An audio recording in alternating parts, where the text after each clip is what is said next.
666. Vous avez déjà entendu ce chiffre. Tout le monde l'a entendu. On l'a vu tatoué, gravé sur des pochettes d'albums, cité dans des films d'horreur. C'est le chiffre de la bête, le signe de l'antéchrist, la marque de la fin du monde. Sauf que, ce chiffre a une origine précise, un auteur précis, une cible précise. Et cette cible, elle avait un nom, une adresse, un visage. Et ce n'était pas vous. Dans les prochaines minutes, on va rouvrir l'Apocalypse de Jean. Pas comme on l'a apprise, comme signe du jugement dernier, comme prophétie cosmique sur la fin de l'humanité.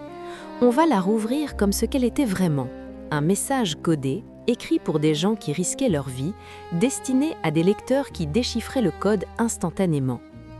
Et quand on aura fini, vous ne pourrez plus lire ce texte de la même façon. Commençons par une question simple. Qu'est-ce qu'une apocalypse ? Le mot vient du grec « apokalypsis », ça veut dire dévoilement, révélation, lever le voile sur quelque chose de caché. Pas explosion, pas destruction, pas fin du monde. Dévoilement. Et au 1er siècle de notre ère, l'apocalypse, avec une minuscule, c'était un genre littéraire, un style d'écriture, courant, connu, reconnu. Comme aujourd'hui on reconnaît un roman policier, une comédie romantique, un documentaire, les lecteurs du 1er siècle reconnaissaient une apocalypse au premier coup. Et ce genre avait des règles, des conventions, un code. La règle numéro 1, les visions symboliques parlent du présent de l'auteur, pas du futur lointain, du maintenant, de ici, de ce qui se passe en ce moment, déguisé en métaphore pour échapper à la censure. C'est de la stéganographie narrative, cacher un message politique dans un texte religieux. Les exemples ne manquent pas. Le livre de Daniel, que vous connaissez peut-être, parle de 4 royaumes représentés par des statues et des bêtes.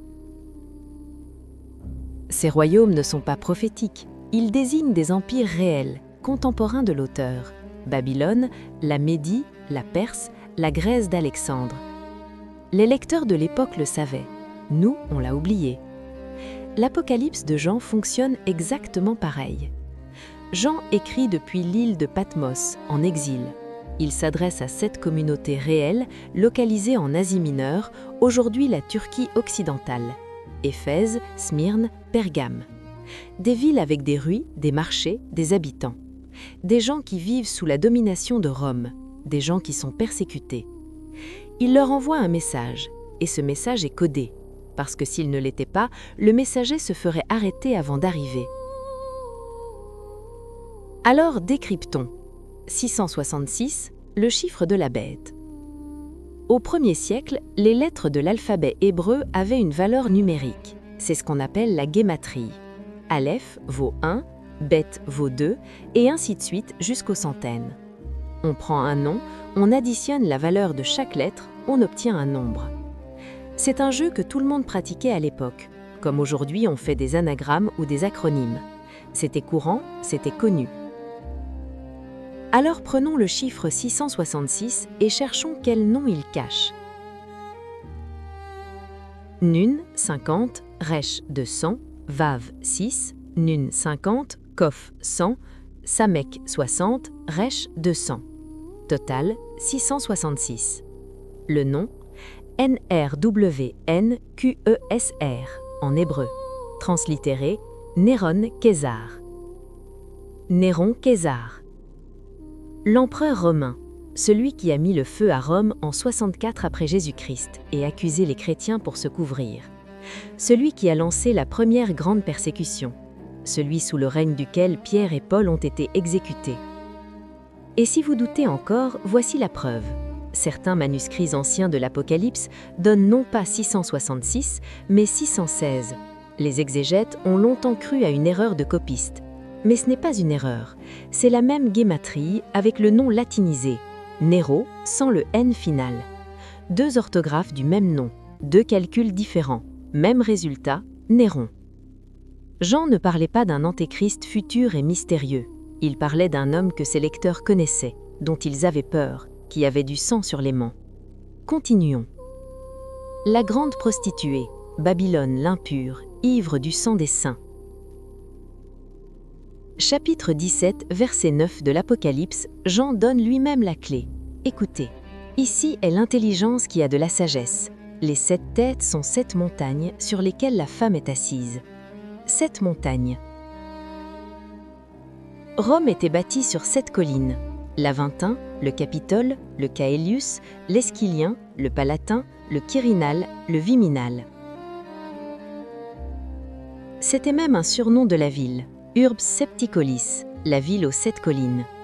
Tous les traits du 1er siècle l'auraient reconnu immédiatement. Et ce n'est pas Jean qui invente le code. Babylone, comme nom de Rome, c'est un usage établi dans toute la littérature juive de l'époque. L'apôtre Pierre lui-même, dans sa première lettre, envoie ses salutations depuis Babylone. Il était à Rome. Babylone, c'était Rome, tout le monde le savait.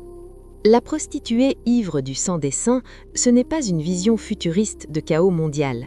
C'est une description de la persécution en cours, réelle, contemporaine, vécue par les gens qui lisaient ce texte. Jean leur dit « Je vois ce que vous vivez, je sais qui vous fait ça, et j'ai un message pour vous. » Quel message? Regardons les 7 têtes et les 10 rois. Jean explique que les 7 têtes sont aussi 7 rois. 5 sont tombés, un règne, un autre doit venir. Cette liste donne une date de rédaction très précise, entre 69 et 96. L'Apocalypse n'est pas un texte intemporel tombé du ciel. C'est un document daté, ancré dans une situation politique précise, lisible comme une chronique de l'Empire romain. Et la bête qui monte de la mer, la puissance militaire qui vient de la Méditerranée, vue depuis l'Asie mineure, c'est exactement de là que venaient les légions romaines, par bateau, par la mer. Tout cloque, tout est précis, tout est contemporain. Alors quel message de Jean à ces communautés? C'est simple, c'est même beau. Rome va tomber, comme Babylone est tombée, comme tous les empires tombent. Tenez bon. Ce que vous vivez n'est pas la fin, c'est le spasme d'un pouvoir qui sent qu'il va mourir. L'injustice que vous subissez sera jugée, les bourreaux ne gagneront pas. C'est un message d'espoir, pas de terreur. L'Apocalypse de Jean est un texte de résistance. Alors comment est-on passé de là à Left Behind, aux prédicateurs annonçant la fin du monde, aux prophéties sur les puces électroniques et l'antéchrist moderne? C'est là que l'histoire devient fascinante. En 313 après Jésus-Christ, l'empereur Constantin signe l'édit de Milan. Le christianisme devient religion tolérée, puis religion officielle de l'Empire romain. Rome n'est plus l'ennemi, Rome est le foyer. Problème, il y a ce texte qui circule qui parle d'une grande prostituée assise sur 7 collines, d'une bête impériale, d'une Babylone condamnée. Un texte qui, lu littéralement, décrit Rome comme le mal incarné. Il fallait relire, il fallait trouver d'autres cibles, il fallait projeter les bêtes vers le futur. Un futur assez lointain pour que la question ne se pose plus. Le vide laissé par le contexte perdu a été rempli par l'imagination de chaque époque. Au Moyen-Âge, chaque crise devient un signe. La peste noire de 1347, qui tue 1 Européen sur 3, est lue comme le début de la Grande Tribulation. Les cavaliers de l'Apocalypse galopent sur les morts. L'an 1000 génère une vague de panique eschatologique. La réforme protestante au XVIe siècle réactive le texte comme arme politique. Luther identifie la bête à la papauté. Les catholiques retournent l'accusation. L'Apocalypse devient un manuel de combat confessionnel, chacun y lit l'ennemi de son camp. Et puis au XIXe siècle, un pasteur irlandais du nom de John Nelson Darby invente quelque chose de nouveau, le dispensationalisme.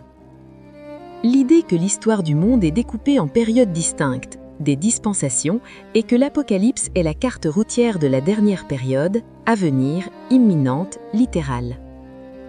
Un enlèvement des fidèles, une grande tribulation, un règne de 1000 ans, un calendrier de la fin. Cette lecture-là traverse l'Atlantique. Elle s'enracine dans l'évangélisme américain.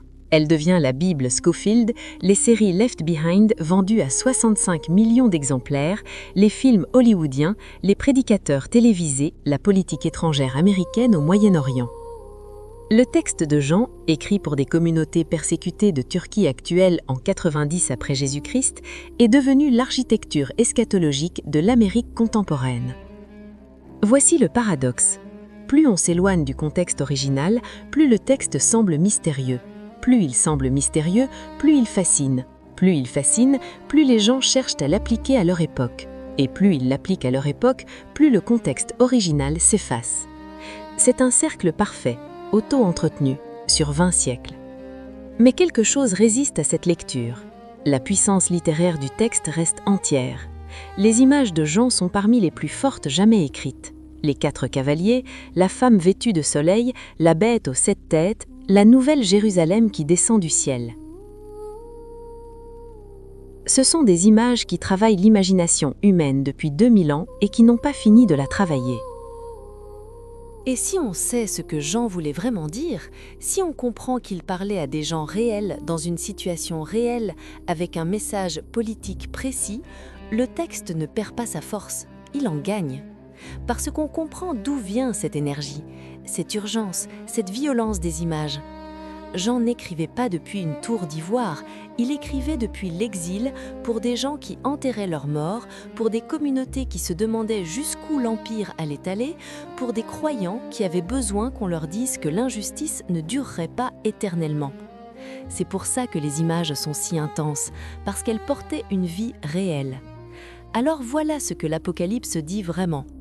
Pas « le monde va finir et voici le calendrier », mais « les empires finissent toujours, la violence des puissants n'est pas le dernier mot, et dans les moments les plus sombres, les humains ont besoin de codes, de langage que seuls ceux qui résistent peuvent lire. » C'est peut-être ça la vraie révélation. Pas une prophétie sur votre futur, un témoignage sur leur présent. Et la preuve que depuis 2000 ans, chaque génération qui traverse quelque chose d'insupportable finit par trouver dans ce texte les mots qu'elle cherchait. Parce que le code change, mais le besoin de tenir bon, lui, ne change pas.